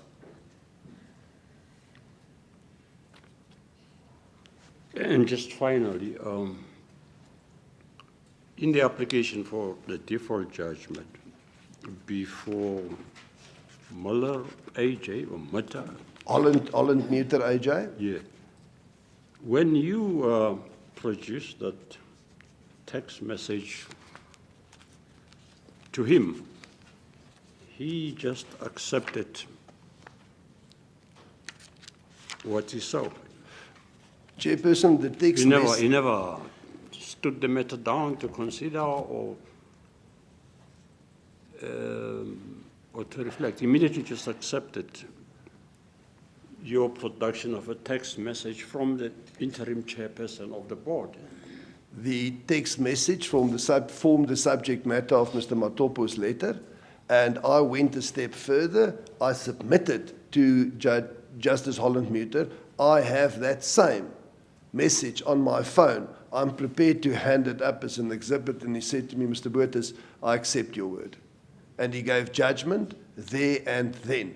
He didn't adjourn. He didn't consider anything. He said to me, I've read the papers. I know what I'm dealing with. These are applications in accordance with the provisions of Section 31 of the Arbitration Act. And that's how it developed, Chairperson. And you could have made it even better for the judge by saying, by the way, not only this text message I'm showing you now, but also I have been interacting with the chairperson from November 2017 already. I wanted to avoid that, Chairperson, because that is tantamount to evidence given from the bar, and I don't want to go there. That was not on the papers before the court. The application before the court, Chairperson, short, straightforward, simple and sweet. I don't think it was more than 6 or 7 pages. Thank you, Mr. Botha. Thank you, Chairperson. That's all I have. Advocate Botha, Good afternoon. as at September 2017, you were aware that there was Diali Mukhashwa attorneys representing PRASA. No, I already knew that in May 2017 because they were on record when the matters were busy getting ready for trial because the trial date, Chairperson, was set for the 30th of May 2017. Yes, so I didn't know just that PRASA was represented by attorneys. I also knew who my Even before- opponents were, senior counsel and junior counsel. Yes, even before the date that I'm putting. Correct, Chairperson. September 2017. 100% correct. My concern is, were you not taking advantage, unfair advantage on Judge Makhubele, knowing that they are representatives of PRASA? That is exactly during our conversation, our initial conversation, where I informed Judge Makhubele that PRASA was represented, and that's also alluded to in my response to the complaint against me, and the response from Judge Makhubele also forms part of my response, more specifically, Chairperson, from paragraph 13 thereof. So it wasn't me taking advantage of anybody. I was quite willing, if it is in the best interests of the insolvent estate and the plaintiffs, that a matter can be settled. If it was settlable, rather to pursue that than to end up in long, time-consuming, cost-consuming litigation. But what could have been a proper way? It gives me discomfort, to be honest. What would have been a proper way? The proper From the word way, go. the proper way, Chairperson, is to be transparent, to be honest, to be open, to be frank, and to do everything within the ethical confines to resolve a matter. That was my approach, and you can accept, Chairperson, that after each and every interaction, whether it was by way of WhatsApp, SMS, or telephonic conversation, that was conveyed to the instructing attorneys, and we always had a game plan. We had a plan A and a plan B.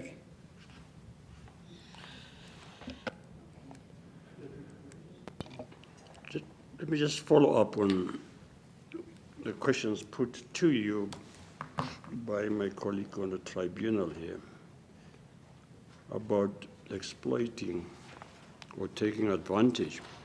If I look at the complaint brought against you by Judge Makhubele, which landed up with the Society of the Pretoria Society of Advocates, she exactly says that. She complains that you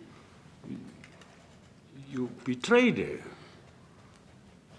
She had so much confidence in you, and you took advantage of it. That's correct, Chairperson. That is what is stated in the complaint. And how I understand it, how I betrayed her was to make the SMS that was sent to me to disclose that to the instructing attorneys, and which was eventually disclosed to the court. Yeah, thanks. And Chairperson, if I may, that so much appears, if my memory serves me correct, it's either paragraph 62 or 63 of the complaint, and that all is then related to what Judge Makhubele asked the Pretoria Society of Advocates to do, which you will find in paragraph 97 of the complaint. Now, just one issue to clarify. The confidentiality provisions, which you says you had some difficulty with,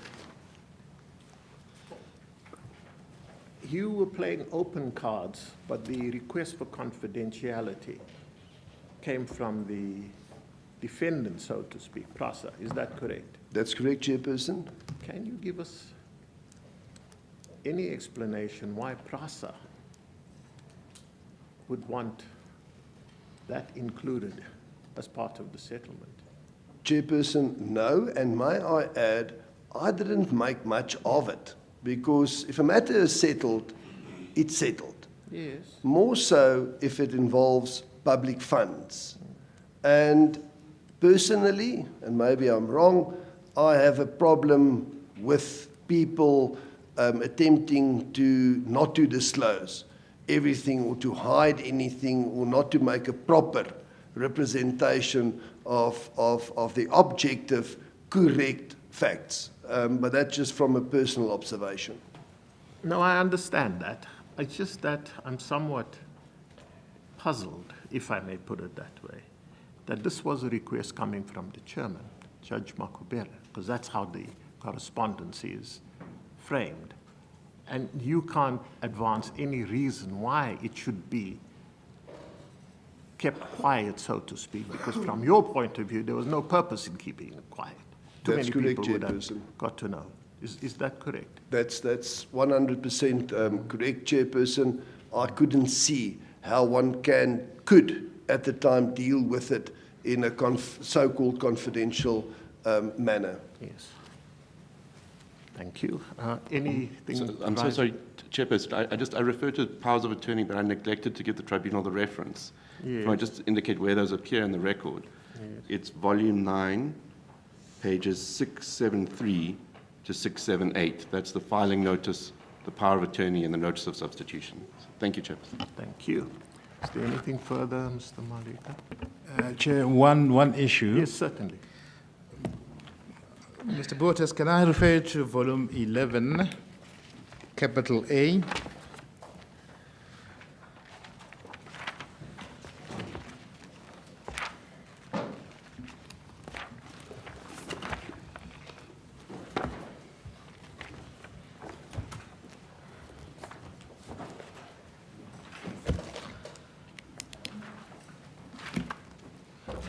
I've got it in front of me, Chairperson.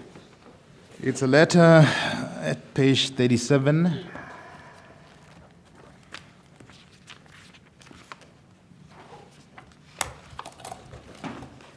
I do have it in front of me, Chairperson. I suppose you'd be familiar with the contents of that letter. It is written by then your attorneys, Matopo attorneys, to Judge Brand. That's correct, Chairperson. I'm aware of this letter and its content. Effectively, a status report after the settlement of some but not all the matters. That's quite correct, Chairperson. I draw your attention to paragraph 1.6, where your attorneys on record informed Judge Brand of the following. And I read paragraph 1.6 at page 38. In the unlikely event that PRASA fails or omit to effect payment of the aforementioned amounts on or before Friday, 19 January 2018, our instructions are to approach you and disclose the terms and conditions of both settlement offers to you and to request you to make an award in terms thereof, specifically to enable our client to initiate application to the High Court of South Africa and to apply for an order as envisaged in Section 31 of the Arbitration Act. And next page, page 39, 1.7. We trust that it would not be necessary for us to approach you in this regard, and that PRASA will comply with the obligations and responsibilities referred to and contained in the two settlement offers dated 21 December 2017. 2, the only matter outstanding is the IRDB Consulting in liquidation claim, which was initiated under case number 74281/2015. Can I stop there? I understand that that claim, which is referred to in paragraph 2, was not settled between the parties. What is your understanding about the claim? That all the matters, the subject 74281, I just want to make 100% sure before I answer your question and give you a wrong answer. I just want to make... To assist you, can go to the settlement offers which were made formally, or you can go to the arbitration awards that were made by Judge. 74281 was not settled, Chairperson. And my understanding is that the arbitration between the parties, insofar as that claim is concerned, would continue before Judge Brand. That's quite correct. Thank you. Anything further, Ms. Ungu? Chairperson, I have nothing further. Thank you. Well, that then remains me just to thank you, Advocate Boerters. Thank you very much. Thank you, Chairperson. May I be excused? Well, I think so. Yes, you certainly may be excused. Thank you, Chairperson.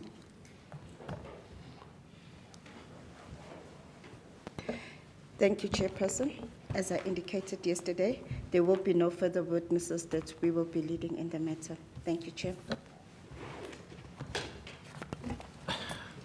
As they say, we then turn to you, Mr. Maleka.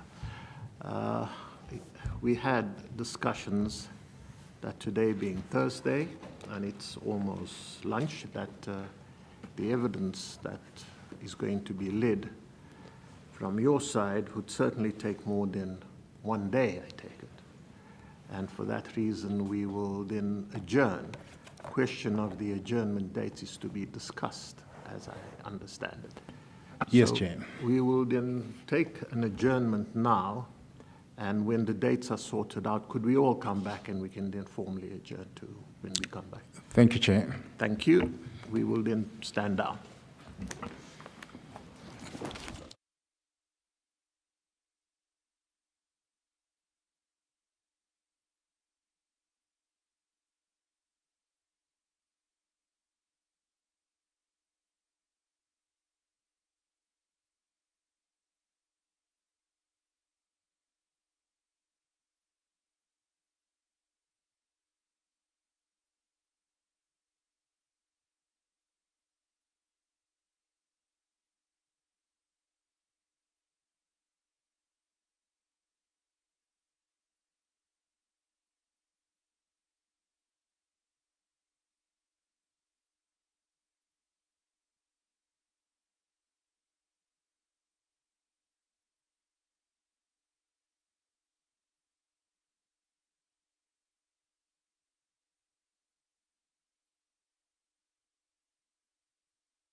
Yes, Mzungu, have you got dates for us, Wenke?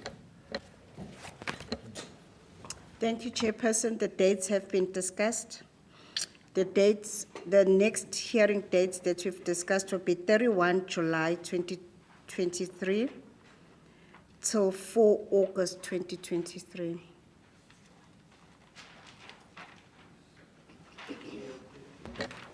Chair, we confirm those dates. Confirm those dates, Chairperson.